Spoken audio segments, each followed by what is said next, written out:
Wonderful. All right, we're going to go ahead and kick off. Welcome, everyone, to Enhancing Rural Development Initiatives, NAR's Rural Outreach Grant. We are really glad to have you here today for this webinar to go over NAR's Rural Outreach Grant that is available within the advocacy team on the community outreach team for state and local realtor associations.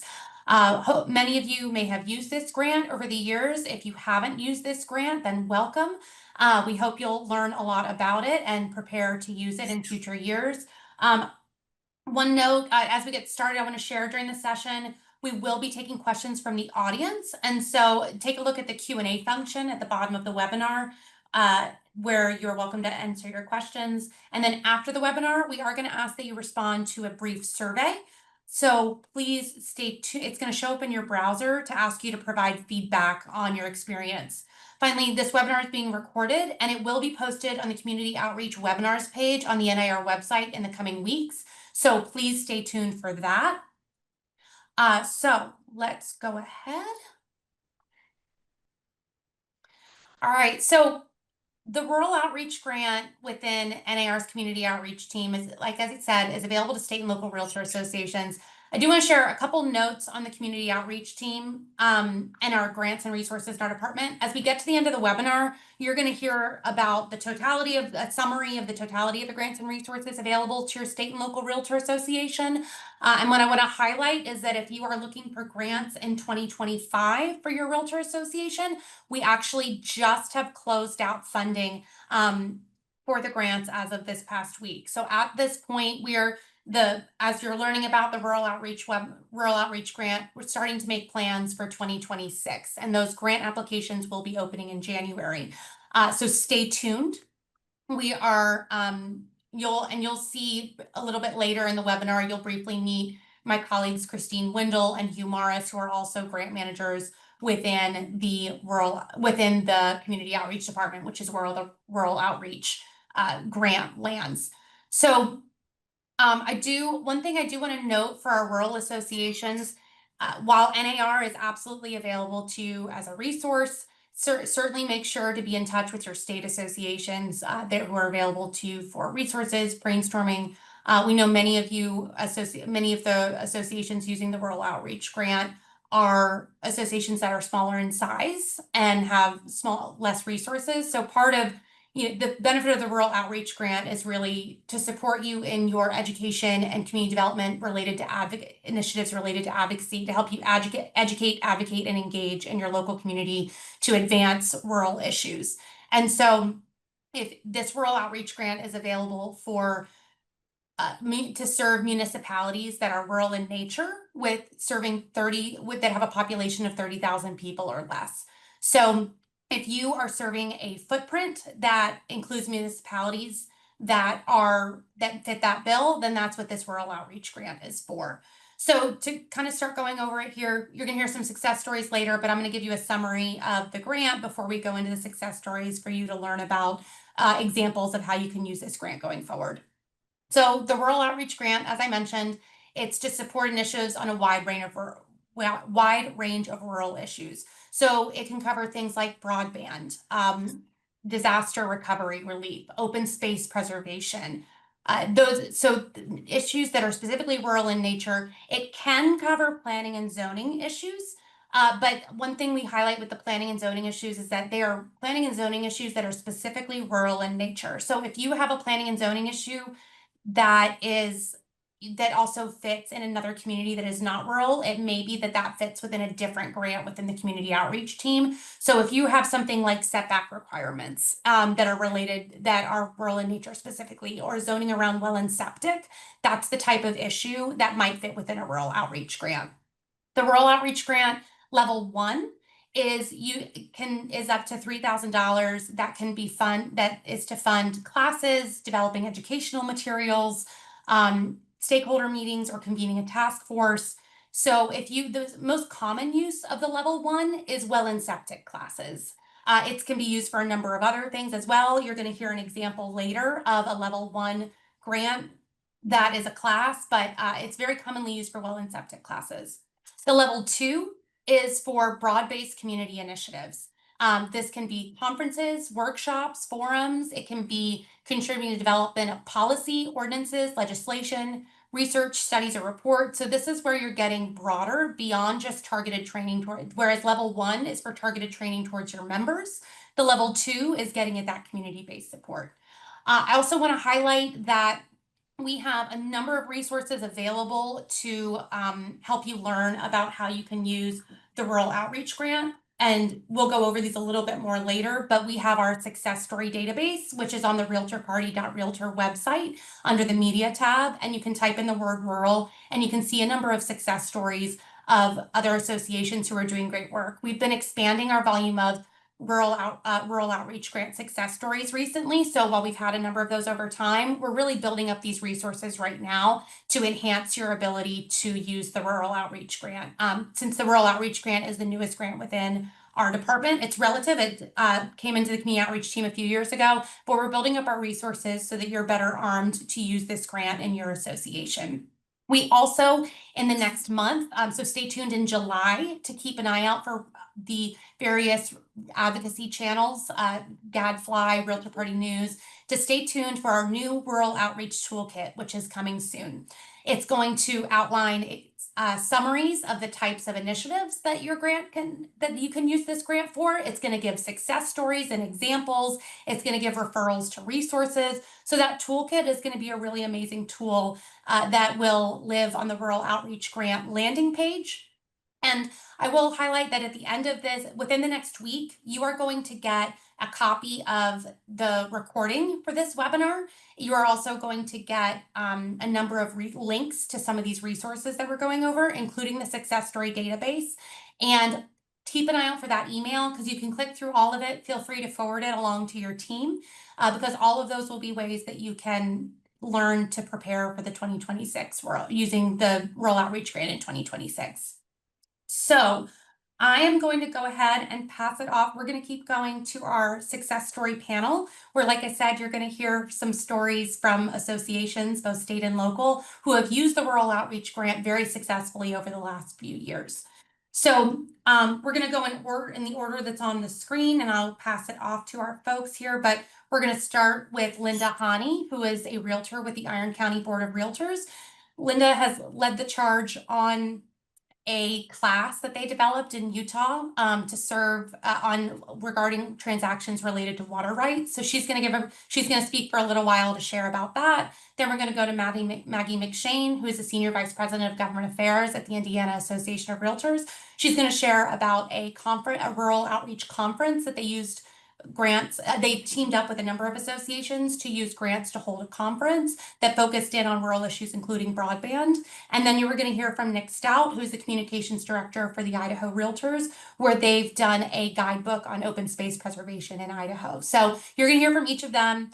After each of them speak, Maggie is going to speak for a few minutes to talk about how these grants are not only grants that you can use for individual local initiatives, but really encouraging you to think through a strategic approach over the years of how you can layer in grants and layer in various initiatives to really expand your individual trainings and individual initiatives to get to transformational policy and transformational impact in your local area and in your state. And the Indiana Realtors have been a really great example of that over the years of how they've repeatedly been using the Rural Outreach Grant, repeatedly been using partnerships and really leveling it up to really great policy and really, really great advocacy. So without any further ado, I'm going to go ahead and pass it off to Linda and ask her to speak about the work at the Iron County Board of Realtors in Utah. Thank you, Hannah. As you can read here on the screen, the state of Utah owns all of the water within Utah. That includes streams and rivers and underground water and even the rain that falls on the land. And persons who wish to use the water need to apply for an appropriation, meaning a portion of the water. And once this has been issued, that appropriation is then called a water right, and the water right exists from the date of appropriation forward. Here's one strange thing about Utah's water right laws. By law, a water right is defined as real property, much like a piece of land. and it's bought and sold much like real estate. Water rights often have a standalone title, which is completely separated from the title to land or any other real estate. So water rights can be sold in Utah by themselves. Water rights are a unique type of real estate. Because water rights have their own title, they may be bought, sold, inherited, traded, or leased, just like other types of real estate. However, water rights may also be moved from one location to another location. They can be split into multiple parts, or they can be combined into large groups for use by a farm or a manufacturer or by cities or small communities. One of the things that is not well understood in Utah is that ownership of a water right gives the owner the right to use the water as the state permits. It does not give ownership of the actual water. Water rights are administered by the Utah Division of Water Rights, and the laws and regulations are incredibly complex. For example, the Division of Water Rights can impair a water right for things such as non-use or overuse and dozens of other things. Impairment means that the person still owns the water right, but they may not use it or sell it or transfer it. And impairment is permanent. And we were told about the Rural Outreach Grant. So thanks to the National Association of Realtors and the Rural Outreach Grant, 10 classes were offered completely online in 2024. I had more than 150 agents who took the online class. It was free of charge. They received continuing education credit for their participation. And agents from across the state and Utah licensed realtors living in several other states also participated. Now we're finding that armed with the education that they need, more Utah realtors are now transacting water rights with confidence. Thank you so much to the National Association of Realtors and the Rural Outreach Grant for making that possible. Now, I'm sure that you may have questions about this because this is a wildly complex subject. And feel free, if you have those questions, to stick them in the Q&A box at the bottom of the webinar. And when we get to we're going to keep going through our presenters, but we'll have a Q&A section in a few minutes where you're welcome to ask our presenters on questions about their initiative in case there might be things you'd like to do in your own association. Linda, anything else to add before we keep going? No, I think that's everything. Thank you. Wonderful. Thank you, Linda. So we're going to keep going to Maggie McShane, who is the Senior Vice President of Government Affairs at the Indiana Association of Realtors. And Maggie's going to share about a conference that they've teamed up with a number of associations to run a rural housing summit. So I will pass it to you, Maggie. Thanks, Hannah, and thank you, Linda, for that fascinating presentation. I don't know about the rest of you, but I am ready to plan a trip to Utah to take in some of that beautiful scenery that you shared with us in your photos. And also remember, to those of us who serve our realtor members as government affairs directors, our state laws really vary. They are so complex. And what you did in your state helped inform realtors, but also helped reduce their risk by making sure that they had the most information possible to reduce their risk in transactions. So I'm going to file that away. We have different water rights in my state, but it's really fascinating. Thank you.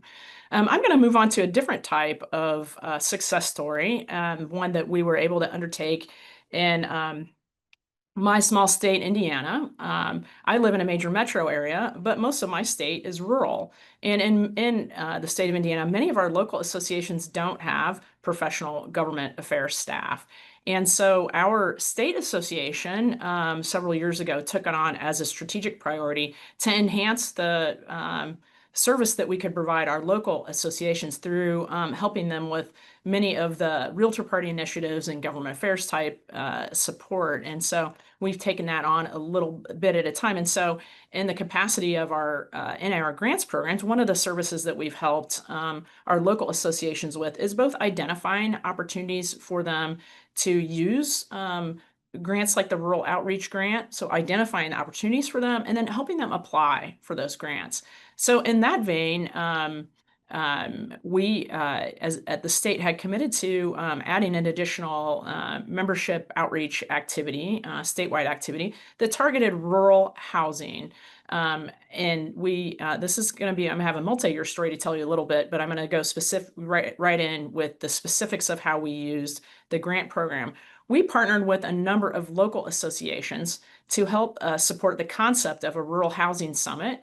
It was organized in 2023, and it was, as I said, in response to the membership desire to have some more in-person connectivity after, perhaps after the COVID lockdown. We all kind of want to be together a little bit more. And each year we do a summer summit, and we focus on a different issue. But this was our premier summit, and it was hosted in a small town in southern Indiana called French Lick, Indiana, where there happens to be a grand hotel almost in the middle of nowhere. So it was a lovely a place for our members to attend, kind of a destination for many from around the state that haven't been to southern Indiana. But more than anything, we chose the topic of helping promote the needs that we have for rural housing.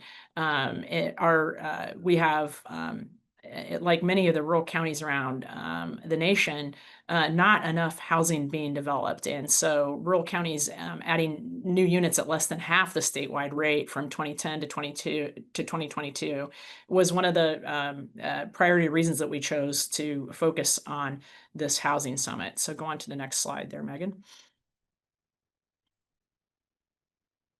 So we pulled together an agenda that brought together partners across the board from local communities, from, again, small and rural community resource providers.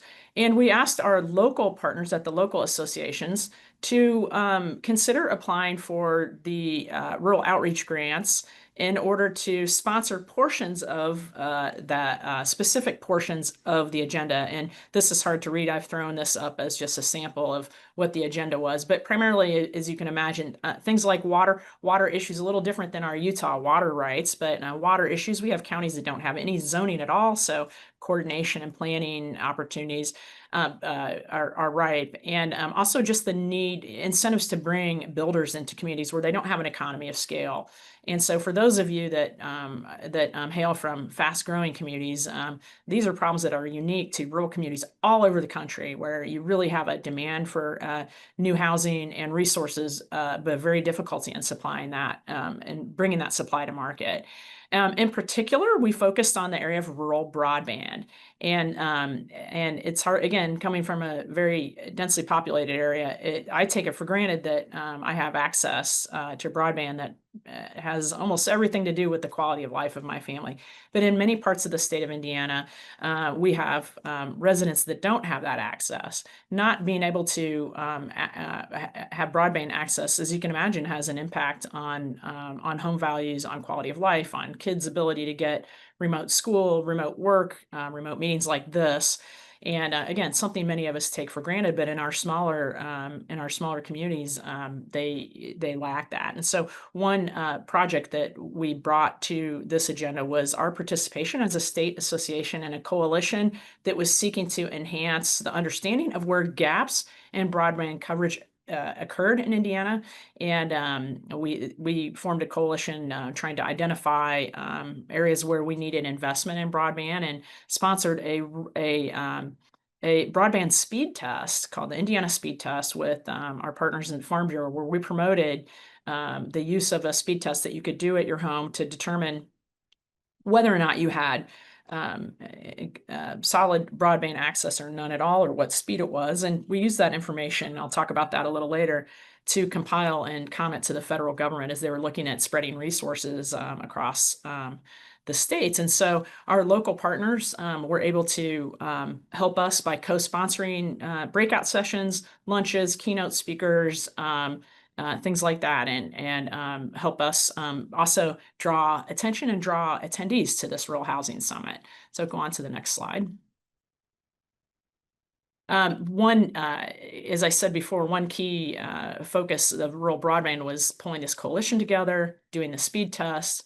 And also, we had a panel discussion at the summer to describe the statewide strategy for explaining why broadband access has an impact on housing and was an economic priority for the state. Imagine not being able to take advantage of remote school, for example. We had narratives of children sitting in their cars outside of Starbucks and McDonald's off the highway in their community because they didn't have broadband access at their homes. So it's not just all about the Xbox for us.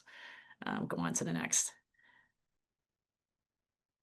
So as a result of some of the work that we did, we have improved access in areas that were unserved by broadband. But more than anything, I wanted to explain to those on the call today, this is an example of how we were able to work with NAR to leverage their resources, as a state association, work with the local associations to identify something that was a patchy priority in different parts of the state, not a statewide initiative, but really patchy. As I said, most of the population in this state is well served, but the rural areas are not. And so we were able to draw attention to a real need out there, connect it to our business and the business of selling homes. And so it was a real hit. It also helped us establish an annual tradition of having a summit every summer based on a specific priority issue. Next year, we're looking at one that has to do with housing development in university towns and how university towns can become regional economic engines. And so we pick one topic each year, and just as dropping that hint to those of you gads on the call. So anyway, appreciate the help that we had from our friends at NAR. Christine Wendell, you really helped us navigate the process of the collaborative effort of pitching a concept to multiple associations, having the state take the lead to coordinate, and then doing some of the heavy lifting with those somewhat understaffed local association execs by us, helping that process along with the application process and working in partnership with NAR. And so it allowed us to be a service to our local associations as well. Go on to the next. Here's some pictures of our summit. We had 275 attendees, and it accomplished another strategic priority we had of increasing member engagement. Go on to the next. These pictures are not as beautiful as the Utah photographs that Linda shared, but you can see some of our members in action at the conference. And you might see me at the podium there. I have a panel of legislators who represent different corners of the state that were there to talk about some of their legislative priorities that crossed over onto this topic. Thank you, Maggie. Anything else to share before we keep going? Nope. Wonderful, thank you. And if you're interested in using the Rural Outreach Grant to hold a conference and partner up with other associations to combine resources, you can use grants for initiatives. You can use up to 4 associations can apply for grants to have the conference together. So that's our current policy, that as you go into 2026 planning and as you confer with your neighboring associations, up to 4 can get grants for an initiative. Feel free if you're going into an initiative like that, I tend to recommend giving me a call as the grant manager ahead of time, just to touch base. As Maggie mentioned, being in touch with, at the time, Christine was who she was in touch with. But if you're going into an initiative like that, give me a call. Let's just discuss it. Make sure I can give you all the tips on how to complete the application and just streamline the process so we're keeping it easy for everyone involved. All right, going to keep going now to Nick Stout, who is the communications director at the Idaho Realtors. And Nick is going to share about a really great guidebook that they put together a few years ago that's had some really great residual impacts from a community development and advocacy standpoint. So I'm going to pass it to Nick. Thank you so much. And thank you all for the chance to be a part of this webinar today. I was a small part of our guidebook program, but it was a very fun project for us all to be a part of. So to kind of give it its proper introduction, our president for Idaho in 2023, her name was Denise Lundy, came in with a really specific vision for this project. And this kind of became the main focus of what our association was working on over the course of the year for her presidency, along with our other, responsibilities. And Idaho itself is receiving quite an influx of new residents coming in. And, a great example between me and Denise lives in Coeur d'Alene, North Idaho, which is very timber dense, Pacific Northwest environment. I live in Boise, which is southern western Idaho, which is dry, arid sagebrush steppe. We have a lot of environments across the state, a lot of different water usage issues across the state, a lot of different animals across the state. And so the thought here was that we wanted to put together a guidebook that would help new homeowners understand the various different environments, and jurisdictions, all of this across Idaho.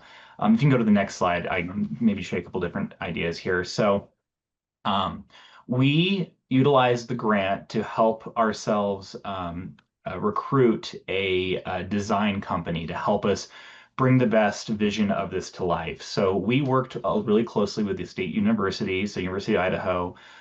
We had realtor members who are themselves nature photographers that we, got some really great photos from and gave them full credit in the guidebook. But we really wanted to give this as a proper closing gift was the focus. And, here's all of the different aspects of, using waterways, traversing state lines, public lands, private lands, that sort of stuff. We worked really closely with the state government and our federal government. So we worked closely with our state senators, our federal senators, our congressmen, our governor's office to kind of make sure that we're giving the best presentation of what it's like across the state here. A big focus for her is the NAR Code of Ethics under all is the land. And so we wanted to root the guidebook and the principles of the Code of Ethics to kind of help show that realtors were trusted ambassadors for new homeowners in Idaho. One off the top of my head is we have invasive species like quagga mussels. And this kind of gives people an idea of like, hey, you're a new homeowner, you are a part of, a waterway here, you might have a boat. You should know about this invasive species and what the state is doing to help kind of, maintain safe access for that. And so, we wanted to make sure that this project kind of, highlighted all of our open spaces, all of our different environments, all of our rural initiatives, and, these sort of things that are kind of helping set Idaho apart from the places these new homeowners might be moving from. And, this was a low cost way to give a high impact way to help build community for new homeowners in these parts of the state that might not be super connected. We only have 2 million people in Idaho total. So a lot of our living areas are pretty small. So it's pretty high focus approach for what this guidebook was, but we were really proud of it. And it's if you have some time, take a look at it. It's a pretty cool document that we have available. So thank you so much. Wonderful. Thank you very much, Nick. So we're going to keep going again, bringing Maggie McShane back again to talk about the long-term strategy that they've been using with Indiana Realtors in terms of layering resources over time and multiple initiatives. So again, we do have the Q&A box at the bottom of the screen. So if you have questions for any of the panelists, we're going to give you the opportunity for Q&A after Maggie speaks for the next few minutes. So feel free to put those questions in the Q&A. All right, Maggie. Thanks, Hannah. And I'm going to switch over to a little bit of a big picture discussion for those of you joining us today. The success story that I mentioned earlier and the two fantastic examples from our colleagues in Idaho and Utah were one-time projects, and our Rural Housing Summit as well was a one-time project. But we've been able to roll in not just the usage of the rural outreach grants, but sort of some bigger policy initiatives and strategic priorities into a multi-year approach when it comes to the topic of broadband support and really kind of rural housing development overall. And so I just wanted to talk a little bit about how you might find a way to kind of duplicate this effort. And don't just think of these resources as a one-time grant, but try to weave it into larger strategic priorities at your association. And so we started at the Indiana Association of Realtors, as I said before, by setting a strategic priority at the state association that we needed to enhance our advocacy support to local associations. So that became a strategic priority of our IAR board of directors. So that set us in motion, again, doing things like the Rural Housing Summit and using some of our expertise to leverage policy initiatives. And in this case, the many different ways that we need to support the introduction of improved broadband service into our rural communities. And so as Hannah mentioned before, we used kind of a layering of these grants over the years to use find other ways to use the rural outreach grants to that goal. We joined a coalition of other interested parties, as I mentioned before, and a second part of that, establishing a strategic priority. Joined that coalition to build support, so we weren't a sole voice in that area, where we could pool our funding to support the cost of the Indiana speed test. We used a third party to aggregate the data from that speed test and present that data into comments to during the development of the federal rules that were going to result in the rollout of federal funding for broadband, to make sure that the internet service providers weren't the only voices out there saying where do those resources need to go.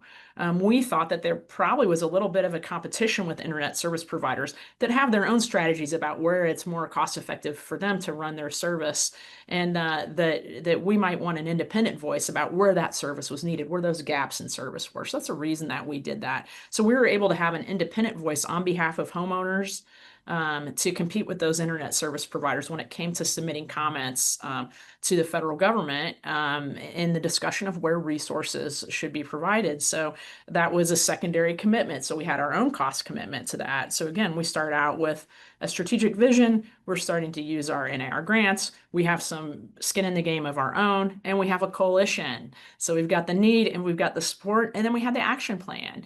Promoting the speed test through realtor communications, through communications to brokers, getting our own members to perform the speed test, asking them to ask clients to perform them, doing a speed test in a home that you might have been touring, nothing wrong with that, to see whether that property had solid service or not. And again, all that data was aggregated and submitted during a public comment period. So we have an independent voice of where that need for increased broadband service was, and we're not just listening to the internet service providers.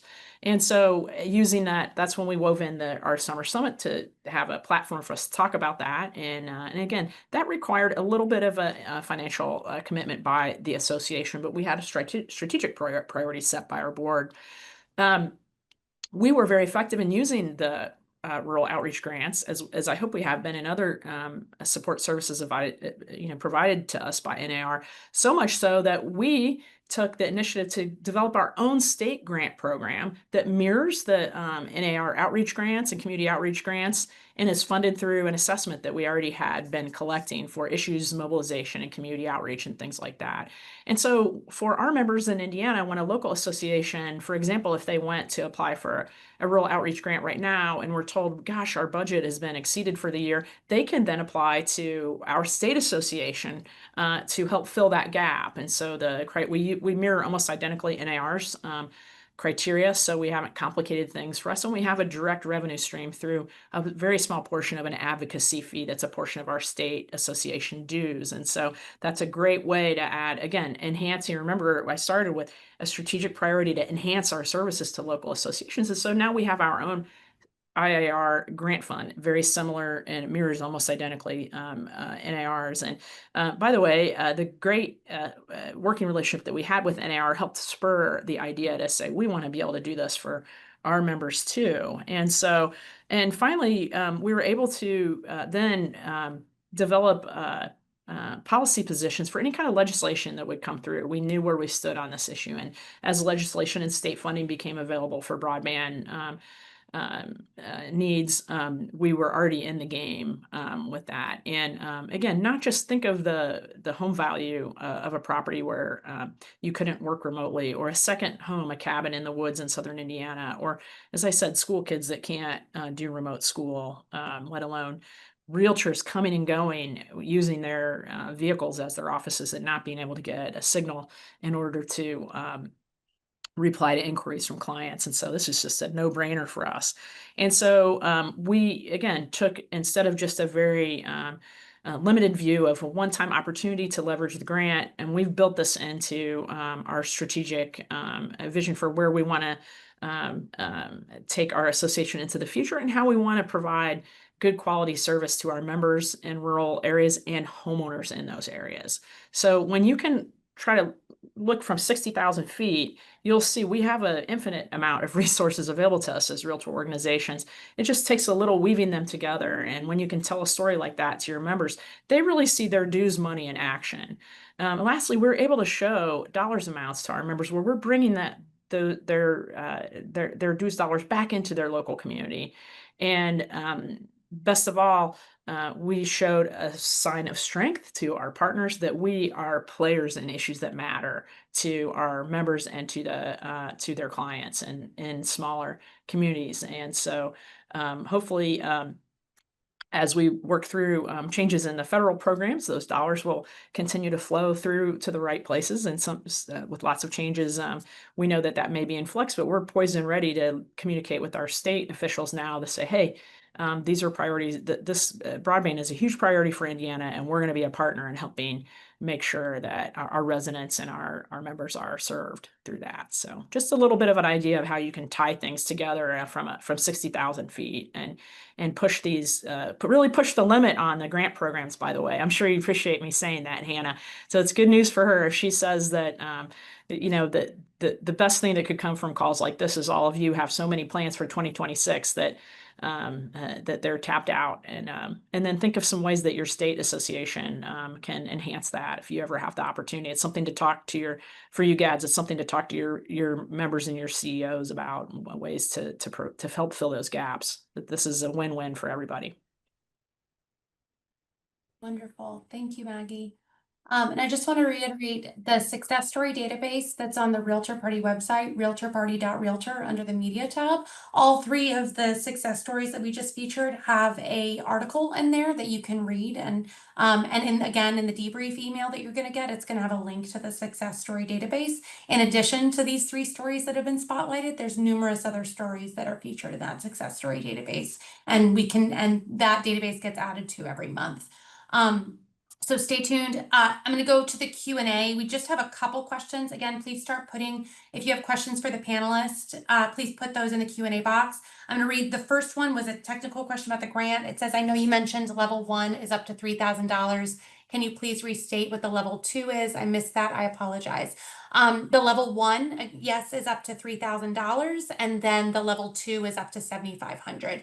The grants are on an approval and reimbursement model where you put in your application, you're approved on the scope of the grant, and then after the initiative is completed, you file for reimbursement, and our processor, Sophia, processes those reimbursements. I'm going to go to the Q&A box. For Nick, have any other state realtor associations tried to replicate similar guidebooks for land stewardship and conservation? From Kat, I know Nick, you did comment on this in the Q&A box, but would you just share with the rest of the folks who are curious, have other state realtor associations tried to replicate similar guidebooks for land stewardship and conservation? Sure thing. As I said in the box, we did have some inspiration. There were a couple of publications that we were looking at when we first started, but they weren't realtor specific. And as far as I'm aware, there isn't anything quite like our guidebook with that sort of focus for stewardship. That's not to say there aren't any others that the state associations haven't done. I'm just not aware of them. But at the time, we didn't have any contemporaries in the realtor space to look toward. So we're kind of looking at conservation magazines, at travel guides, that sort of stuff. Great, thank you. All right, so again, stay tuned for that debrief email, which will have the recording and the resources, and stick around. What we're gonna do for many of y'all, know about this rural outreach grant. I encourage you, as you start getting into planning for 2026, if you have initiatives that you'd like to run by me, please give me a call, please shoot me an email. If you go to the rural outreach landing page, again, will be in the debrief email. It has contact information. You can run your ideas by me to get feedback if you're on the right track in terms of fitting the rural outreach grant.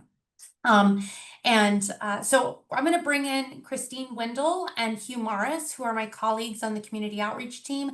Ask them to just briefly introduce themselves so you know who your folks are on the community outreach team. Again, the rural outreach grant falls within the community outreach team with NAR advocacy. Our department is available with a number of grants and resources that we're going to spend a few minutes going over. We're going to just go over them briefly. You can do a deep dive in other venues to do a deeper dive. That we are to advocate, educate, and empower state and local realtor associations with grant resources to enhance their community development and advocacy.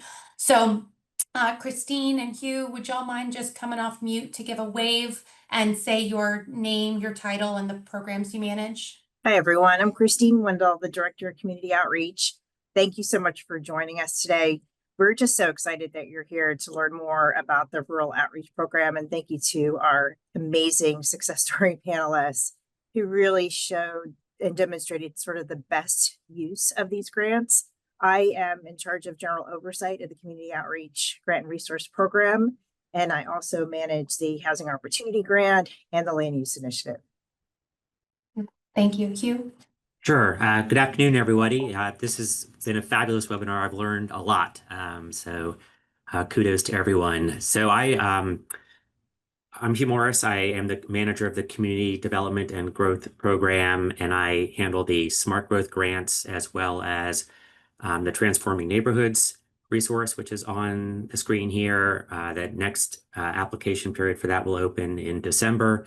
The Growth Polling Program, which we also, like the grants, just got tapped out within the last week or so. And On Common Ground magazine, we are about really to sort of release wide the spring version of that. So keep an eye out. Thank you.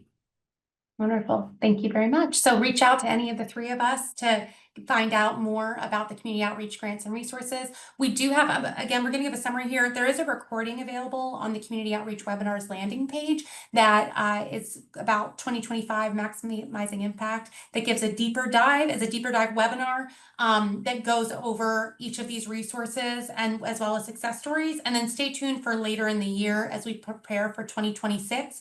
We will hold that webinar for 2026 that will be up to date to prepare you for the 2026 grant cycle. So stay tuned to our Realtor Party communication channels for that. So just in summary, in terms of what's available from the community outreach team, we have community outreach grants. We have 5 grants within that department. You heard Hugh and Christine reference. We have the rural outreach grant, but we also have a placemaking grant to build public spaces on public land, gathering places like community gardens, playgrounds, dog parks. That comes under our smart growth umbrella of placemaking as a, or yes, I'll go straight to these grants for gathering spaces that enhance placemaking initiatives in local communities. So think of your downtown where you want to do an alley activation and get your local government involved and enhance and advance smart growth principles via advocacy, as well as use it as a tool for collaboration with your local government on public land. I'll go with the Fair Housing Grant, which is available for training and education and initiatives that are for whether that's targeted training towards your realtors on fair housing or community-based initiatives. The Fair Housing Grant in particular is focused around addressing discrimination in housing and around protected classes, as well as the history that led to the Fair Housing Grant. The Housing Opportunity Grant, which is getting at affordability and access.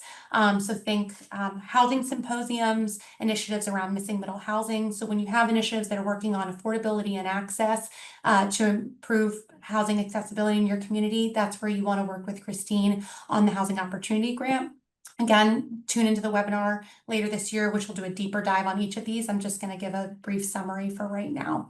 And then the Smart Growth Grant, that can be used for work around comprehensive plans. It can fund NAR's planning and zoning course, walkability action plans, and where you can work with Hugh on how you advance smart growth in your community. Each of these grants are available at a level 1, a level 2, a level 3. The level 1 for up to $3,000 is for targeted trainings towards your members, speakers, classes, trainings. Level 2 is community-based projects that address challenges up to $7,500. Level 3 is only available for the Smart Growth Grant and Housing Opportunity Grant. Those are for comprehensive partnership-based efforts that really go beyond an individual initiative and have long-lasting effects. The level 1 and level 2 are approved at the staff level by our grant managers. The level 3 do have committee approval processes. So the level for the Housing Opportunity Grant, we have members of the Housing Opportunity Committee who review those grants. You still work with Christine Wendell, the Housing Opportunity Grant Manager, and with the Smart Growth Grant, also have a committee of Smart Growth Advisory Board folks that review these grants, but you do work with you directly. So if you could go back to the slide preceding, I know I jumped right into that.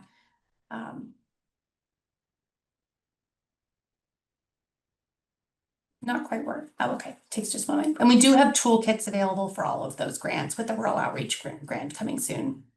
We have our Transforming Neighborhoods program, which is a competitive application-based, comprehensive charrette, essentially, where you bring in the Counselors of Real Estate, which is an affiliate organization of the National Association of Realtors, where some of the top real estate experts in the country who are certified as counselors in real estate come in for a week to your community where you've brought together coalitions and partnerships to solve a puzzle or a community challenge in your that you might be facing.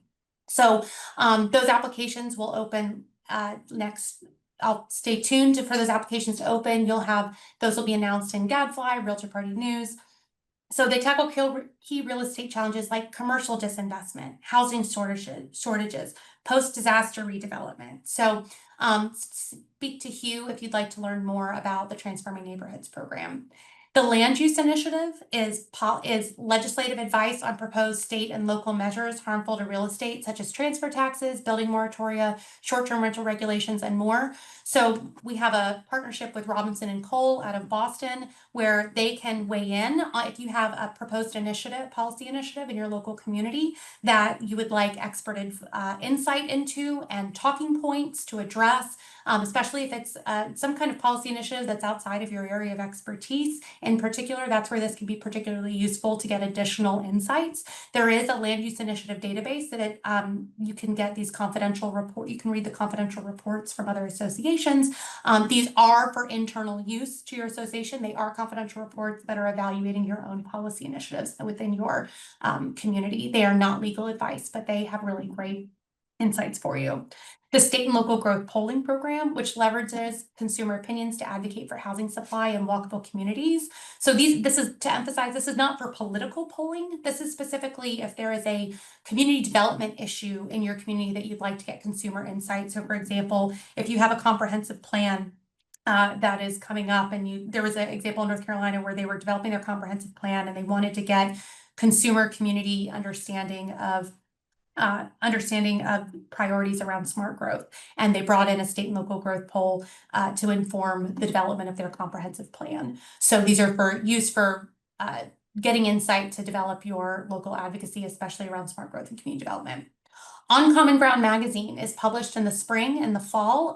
New this year, it is going all digital. So download the On Common Ground app in the Apple Store or in whichever your app store is.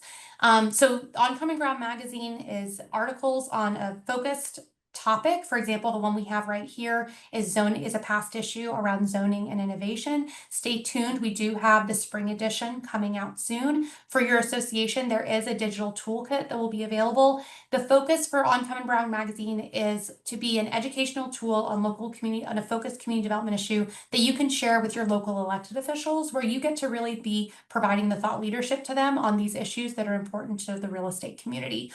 So again, that toolkit will help you reach out to your local leaders and local elected officials so they can have insight straight from your association on local community development initiatives.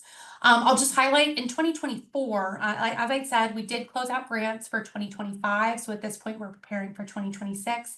For context, in 2024, there were 614 applications awarded, totaling about $4.1 million across 50 states and a territory. And there was a 54% increase in applications year over year. With the grants, they are first come, first serve.